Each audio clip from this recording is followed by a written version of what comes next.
So I'm going to preface this by saying I talk 15 million miles a minute. Part of it is nerves, part of it I think is just being Canadian. I always start off with a joke by saying that in Canada it gets so, you guys will relate to this, it gets so cold up in Canada that, probably colder in Alaska, but so cold in Canada that we get out of our igloos. We talk very, very quickly so that we can get the conversation done, so we can get back into our igloos, and so we can drink warm toddies, which is warm whiskey. So memories should be in quotations because most people here will acknowledge or will say that can lower invertebrates actually have memory, and so we'll talk about that as we walk through this. So I think from what we've heard already, and probably most people in this room will acknowledge that there is some kind of climate change effect going on in the world. Whether we attribute it to humans, whether we attribute it to all the cows in the world, whether we attribute it to volcanoes, whatever the exact cause is, most predictions suggest that there's going to be an increase, and whether that's a high increase or a low increase, meaning low being a couple degrees or high being 5, 6, 7 degrees, most scientists will say temperature is probably going to continue to go up. As it does go up, and you look at justification for warm years versus cold years, over the last 98 years, we believe that this warming trend is not only real, but you start seeing the frequency of those warming events. So it's not just about warming over decades or millions of years, it's also the frequency in which those hot events occur. And so like in 2014, we've seen a lot of months in which you get super hot, warm temperatures. And so it's the frequency, not just the increase in overall temperature, that we think is going to cause dramatic problems globally. So much so that, like as I just said, where we are today as opposed to where we think we might be in about 75 years, it's possible the climate may go up anywhere from about 4 degrees to an extra 10 degrees, which would be significant, especially here on the terrestrial environment. But that's not all of it. That's not the entire story. While the climate is changing for the terrestrial environment, what we also need to look at is how is it changing in the ocean, in the oceans, in the seas.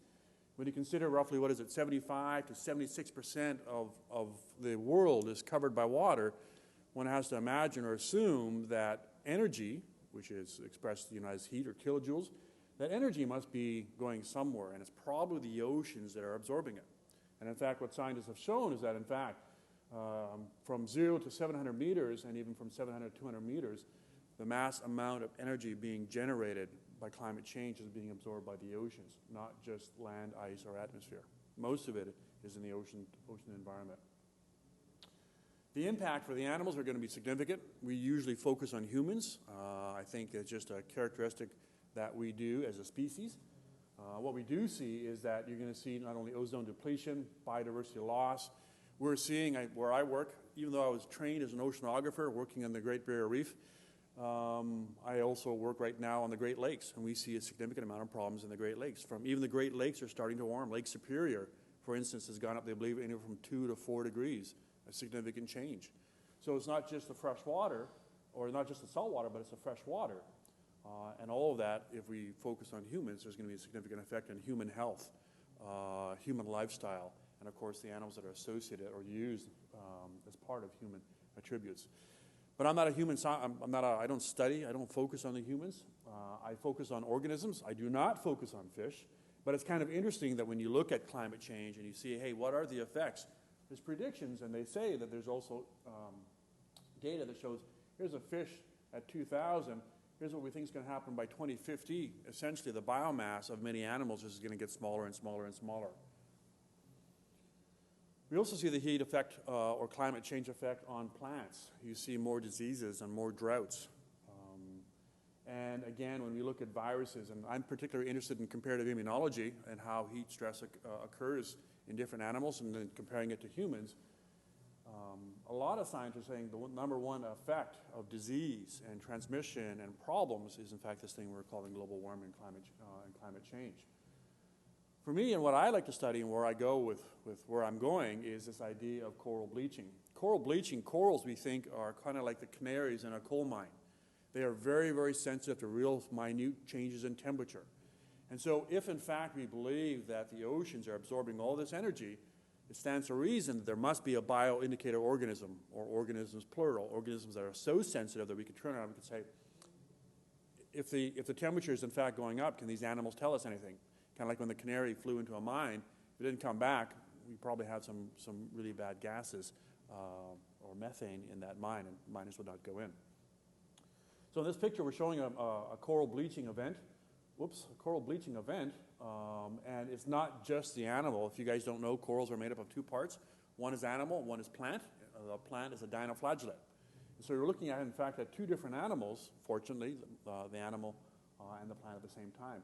Another picture of that is if you look at a coral polyp and you dissect it, you'll see it's made up of a couple layers, very small, very minute, and inside those layers, inside the tissues, you'll find this symbiont, what we call symbodinium, the plant or that's generating a lot of the food of it. Best analogy, what I tell my students when I teach this or when I talk about this is to say you can take a basketball, for example. If the basketball were the skeleton, the top 2 millimeters that would coat that basketball, that's coral tissue. So that small tissue is, again, very, very sensitive to anything that's going on in the water. Another way of looking at it is this is so pictorial out of a book. When we look at the tentacles, it almost looks like the tentacles of your hand. We can see packets of cells. Sometimes packets of cells that contain the algae are exported out of the animal when they're stressed. Sometimes they're sucked in. And so if you take a little bit closer of that, you can actually see the algae look like little golden pennies. And we kind of relate to them as golden pennies inside the coral. What we're after, though, when we study this, or as a comparative sort of immunologist looking at climate change, we study in our lab, we look at the phagocytic cells. We want to know, do the corals have any ability to fight or defeat climate change? All things considered, in the last 2 or 3 years, I think the Great Barrier Reef, for instance, has lost 65% of its mass to climate change. When you look at that and you think, my gosh, that's a huge amount of coral, considering it's the largest coral barrier reef, tropical coral barrier reef in the world, is there any way for it to defend itself? And we think it is. We think there is. We think that as the diseases start to warm up, coral do have an immune system. Everything in the world has at least an innate immune system with possibilities of an adaptive immune system. So many years ago, Paul and I decided to sit down and say, well, let's first look into innate immune systems, exactly what do they have? And this idea, can they learn? Is that innate system, it's not defined as adaptive, but can they learn? Is there a way for them to be desensitized or adaptive to climate change? And so we're looking at, and till today, we look at phagocytic cells. What we first did is we decided to look at soft, hard, and gorgonian corals. And at first, on our very first search, so to speak, we found one macrophage. And we thought, hey, that's pretty good. But, again, no one's ever done this before, so it's sort of a search and recovery, search and see what you can find. Kept on looking, we find a couple more. Kept on looking, and we decided, oh, wow, we ended up with, 3, 4, 5, 6, 7, 8, 9, 10, 11, 12, about 13 or 14 different types, which is bizarre because in the human body, you would think, I'm not quite sure. I mean, for humans, 13 would be rather amazing. In an invertebrate, something as simple or as low on the evolutionary tree, we're talking sponges and corals and jellyfish, to have 13 different types, is that really possible? 2009, there's a guy named Tahassine who similarly published a paper that talked about different types of macrophages. And so we thought, well, we must be on some kind of right trajectory, some kind of right track. The question is, what are those macrophages doing inside of a coral? And so we came up with a variety of hypotheses. One is whether corals carry a lot of symbionts. And so if they carry too many symbionts, does that act as almost as a hindrance? If they have too many algae in them, is it like having too many diseases? And if you have too many diseases, how does that affect the animal? What happens when a coral has no symbionts? And there are coral out there, they're voracious feeders. Dr. Smarko studies one called Tabastia. No symbionts. As far as we know, we believe no diseases. So if you have no symbionts, does that make you healthier? Hard versus soft coral versus gorgonian coral. If you're a hard coral, you only have 2 millimeters of tissue. If you're a soft coral, you can imagine yourself like a tomato. You can be completely loaded with tissue, and you have like toothpicks, what we call sclerites, that are used for protection and for support, but more opportunity to have those dinoflagellates or macrophages. And then gorgonians have like a gorgonian matrix. The reason we started looking at these guys is for decades people have done allografts. They've taken, for example, they've cut off the arm or a branch of a gorgonian to see whether they can apply it or attach it to another gorgonian coral. And in some cases they have found perfectly fine, they can attach it. In other instances, that graft was rejected, which makes you wonder if a coral can reject an arm or a branch from a different species, does it mean that there's something going on for allorecognition? How does it know that this is not self? And so we were wondering with these hypotheses whether we can determine whether there's better heat resistance, whether there's better disease resistance, and again, whether there's better fitness, how adaptive an animal could be as a lower invertebrate. Coral immune cells, we've actually been doing this for quite a while now, and what we have found over the years, in fact a decade, maybe 13 years, we have found apoptosis. Apoptosis, pre-programmed cell death, you often see in higher vertebrates, fish, humans, bears, walruses. Some people said I wouldn't expect to find it in the coral, but you do. We do find it. We find necrosis. We find something in between called aponecrosis. We also see this thing called programmed cell death, and there's a variety of different factors that stimulate apoptosis.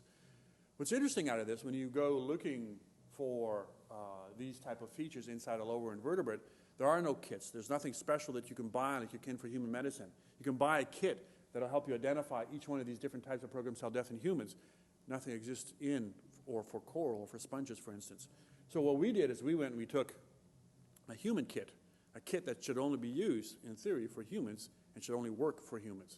What's interesting is those kits, when they identify, or their markers, used to characterize some of these types of forms of death, they were all coming up positive. They're saying there's caspases in the lower invertebrates. There are toll-like receptors. There are lenins, there's mannitoses, all these different things that you would typically find in a higher vertebrate with an organism that has adaptive immunity, not just innate immunity. In theory, the best system that works for adaptive immunity is something called complement. Complement is, there's a lot of work in medical research that talks about a classical pathway and how complement responds to different types of proteins or lectins in the system. There's also more of an adaptive process that we see in lower vertebrates, and it's called the lectin pathway. What's interesting with this is that we have found lectin proteins in coral. So at that point in time, prior to us sort of getting involved and sort of saying, well, if you can find lectin proteins and they have caspases, why are we only defining, or why are we only saying that these lower animals, like sponges, or again, in this case, coral, why do we say they only have innate immunity? Is there anything else that actually exists in these animals? We do know, in fact, Dr. Samark has been working for years and years and years on chemoattractants, what's inside coral in terms of chemicals or secondary metabolites. Some of those metabolites, though, also have exogenous or taxing chemoattractant effects, which are directly linked to some of those lectins that we just sort of talked about. When we take some spat from a coral, you can cut them in half, or some of the early developmental stages of the cells, and you can actually see them come back together. And so the question is, again, how do they recognize this? How do they do this? Is it strictly based on chemicals, or is there something else that's going on? We also see that in coral. There are a lot of people that do coral husbandry.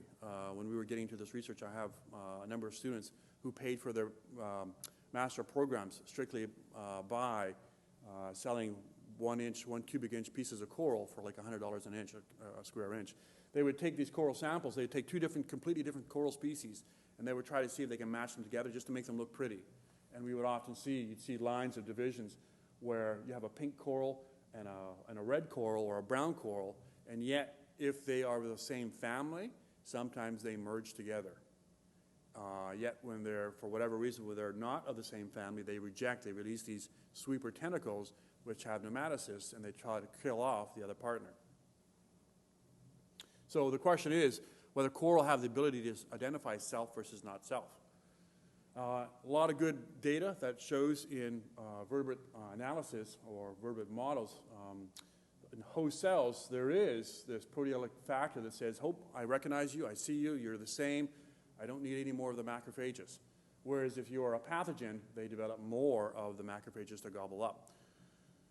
Which brings us to the idea, there's a lot of information in vertebrate models that talk about memory. There's almost nothing.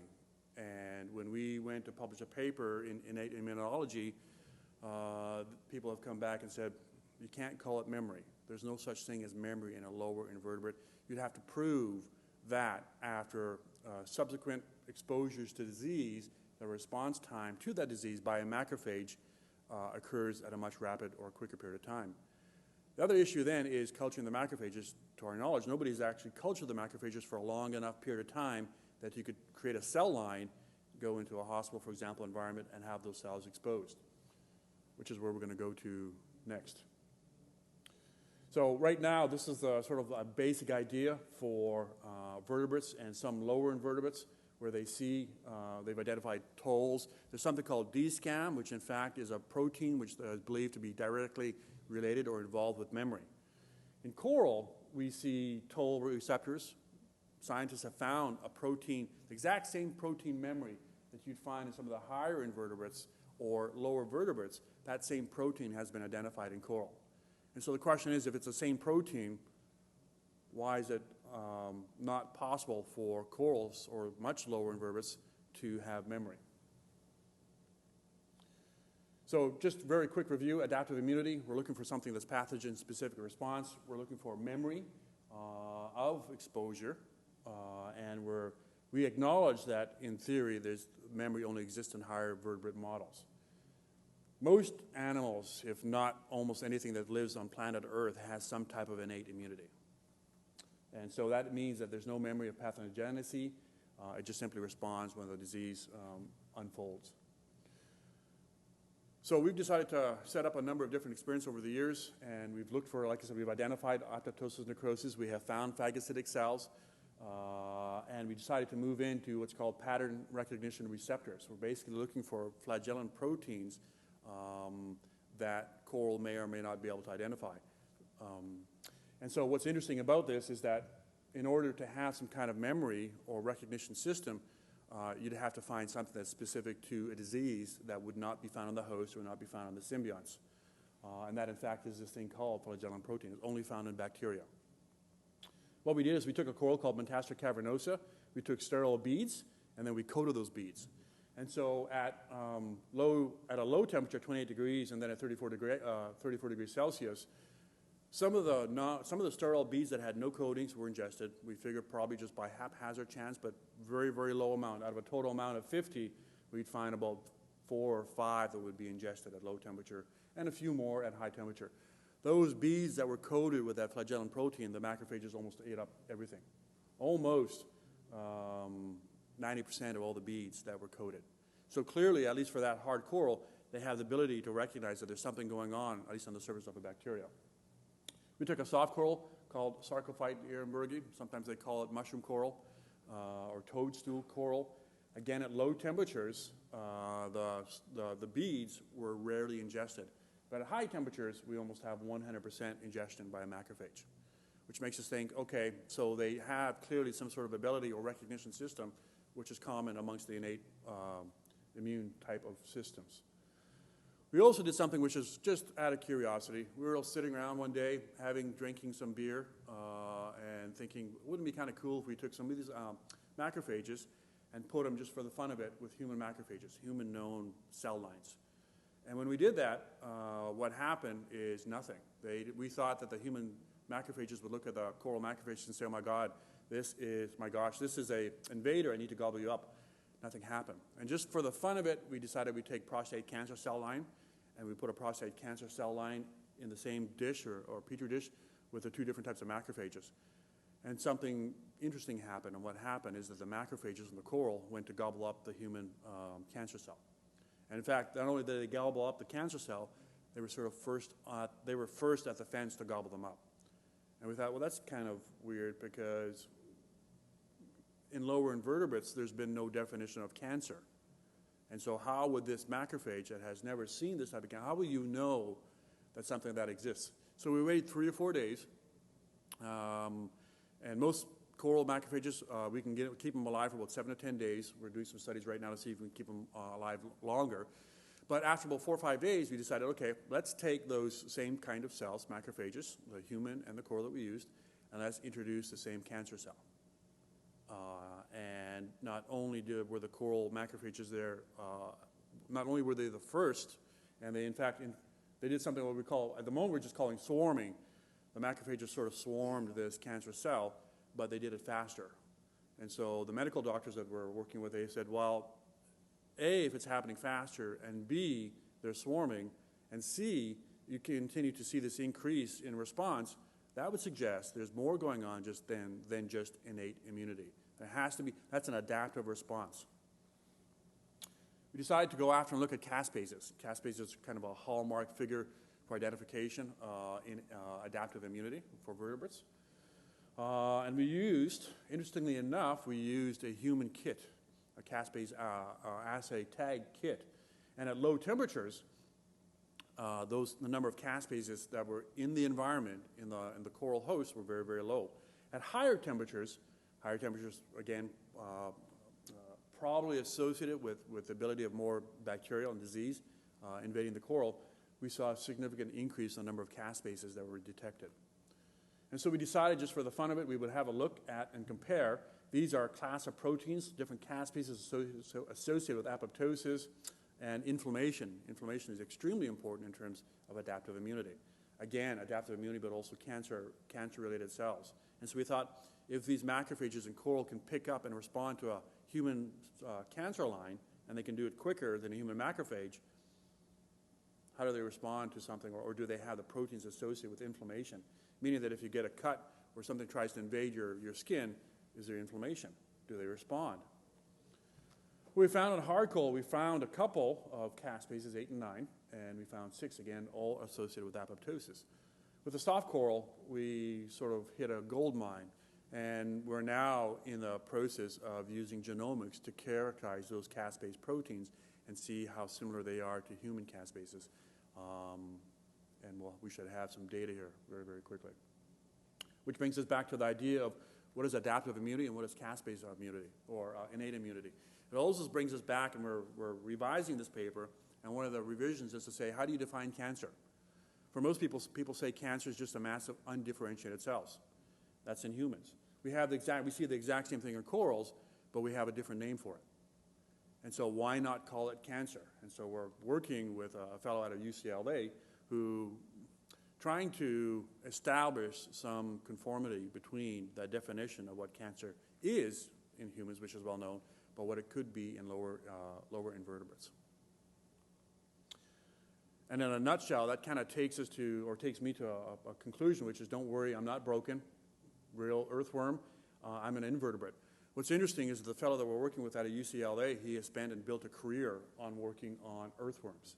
And he said 15 years ago, when he started looking for stuff like caspases and toll receptors and cancer, people thought he was a nutcase, because how can you find that in an earthworm? Not only has he spent the last 15 years building that up, but today he's a fairly renowned scientist, and many of the proteins that they're using that he have identified in earthworms are being used for human medical research. And so with him on board, sort of guiding us and saying, you're on the right track, here's what you need to do, we think we may have found some interesting research for the next few years. And so with that, I'll wrap that up and say thanks for listening, and I'm happy to answer questions.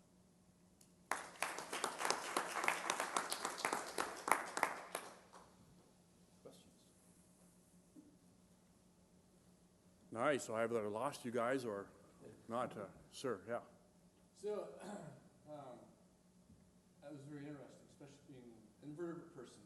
Right. To see the complexity, right. The unexpected complexity at that level. And when I was just curious if you could comment on the difference between memory and the adaptive responses that you were seeing, and how that might relate to where you're intending to go with. Right. So memory is very.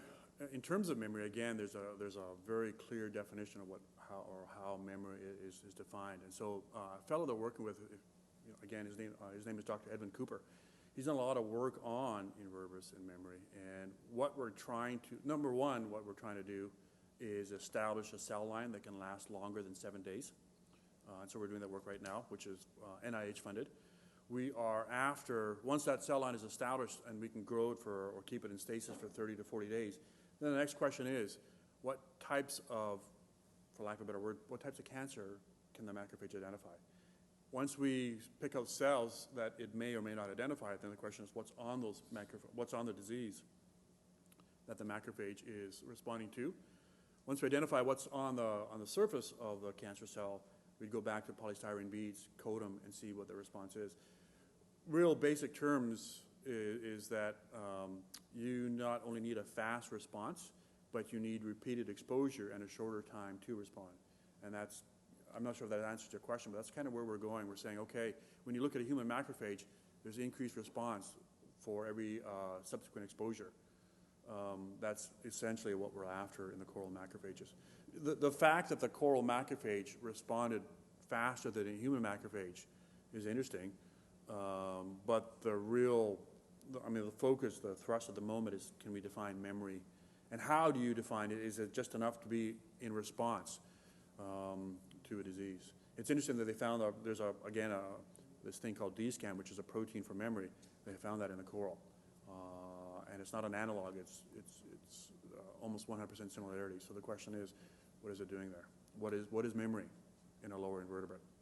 Yeah, that's exactly what I was saying. Right. I mean, it's got to be built on, I would think even in a way you could define our memory as adaptive responses. Right. The ability to respond differently given recurring situations. Well, and here's the other thing. So with coral, and we've sort of mulled this around a lot. With coral, they're symbiotic with a dinoflagellate called Cymbidium. Now, when the water gets too warm, they can spit out those Cymbidium. They can say, I don't want you in here anymore, and they can spit them out. But then, once the temperatures go back down, they recolonize with Cymbidium. Sometimes what they call a clade, a subspecies, sometimes the same clade, sometimes with a completely different clade, sometimes with multiple clades. How do you recognize all those different invaders and say, I can accept a dinoflagellate coming into my tissues and providing me with food and nutrients, but if you're a bacteria or you're a different kind of dinoflagellate, I'm not taking you. How does that work? Nobody really knows. Nobody has any idea how their system can say, I'll take the 5 of you, but the other 5 of you, both dinoflagellates, but the other 5 of you, I'm not taking you, but I'll take these guys. How do they do that? We don't honestly know. But there has to be something, whether it's protein recognition, and maybe it's just part of the DNA makeup, or whether there's something bigger and deeper, no idea. But it has interesting implications for corals and climate change. It has interesting comparative immunology aspects. We're kind of hoping when we started down this line, we got some Department of Defense funding, and the question that they said, if these macrophages are responding quicker than human macrophages, do you think they could be used in the military? And we're like, oh yeah, of course, no problem. Just, let us work that issue out. But no idea. Yes, sir. I did not quite follow from the hypothesis. Did you get to observe that the coral can exist without symbiotic partner? So coral can live, you're asking about the Cymbidium, right? Yeah, so coral can live without the Cymbidium, but only for a short period of time, meaning that the Cymbidium that exists as a symbiont inside the host tissue, they provide anywhere from 65 to 95%, and some authors say up to 100% of all the nutrient requirement a coral needs. When they get rid of the Cymbidium, especially something like Metastria, when they get rid of the Cymbidium, they live, 7 to 10 days. If they don't reacquire Cymbidium, they're dead and they die. But there's other coral that don't rely on Cymbidium. And there's a thing called tabassia. We used to grow it in our tanks. And this is not to sound weird, but they used to grow in our tanks, and the student that I had that was working with the coral, they would take beef liver, grind up beef liver in a blender, and feed this coral beef liver. And it was perfectly fine on feeding on that material. And what's interesting is that in some of these coral that have fewer dinoflagellates, fewer symbionts, they seem to have more macrophages. And we aren't quite sure why, because you would think if you had more symbionts, you'd have more macrophages, maybe one macrophage per symbiont that you're regulating. If you had an army, and that army's response is to say, I want you to watch A. Army B watches people B. Army C watches people C. Why there's more macrophages in a coral that has fewer dinoflagellates? So this constitutes part of the bleaching. Sorry? This constitutes part of the bleaching problem. Right.